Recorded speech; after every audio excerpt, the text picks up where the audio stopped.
นิทานอีโสปเรื่องหมาป่ากับสุนัขจิ้งจอก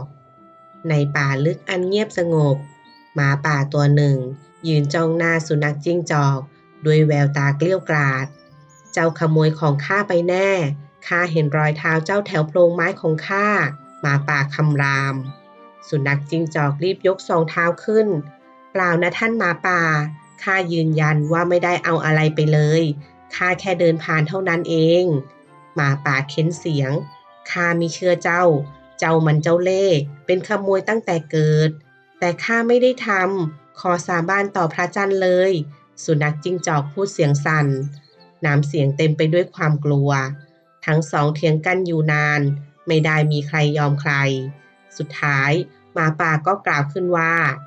เอาเถอะงั้นให้ผู้รู้ตัดสินก็แล้วกันข้าจะไปหาลิงผู้เฒ่า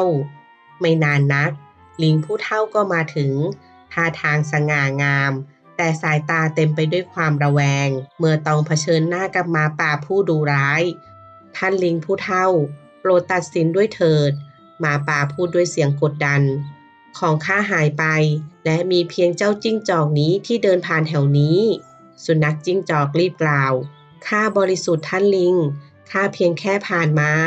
ไม่มีแม้แต่จะหันไปดูของหมาป่าเลยลิงผู้เฒ่าลูบเคราคุ้นคิดแต่เมื่อเหลือบตามองหมาป่าที่ยืนข่มขู่และจ้องด้วยสายตาน่ากลัวก็ถอนหายใจแผ่วเบาข้าขอตัดสินว่า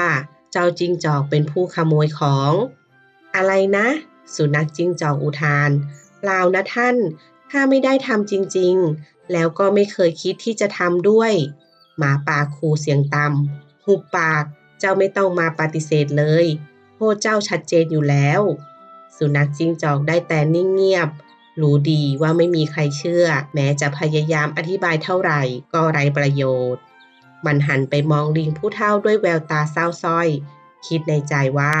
ช่างไม่ยุติธรรมเลยที่ลิงตัดสินเช่นนั้น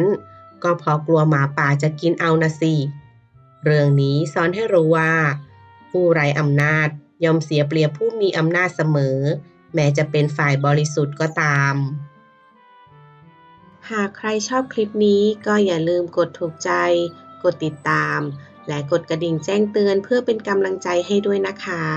สำหรับวันนี้ช่องมามิมิและมิ้นก็ต้องขอลาไปก่อนเจอกันใหม่ในคลิปหน้าสวัสดีค่ะ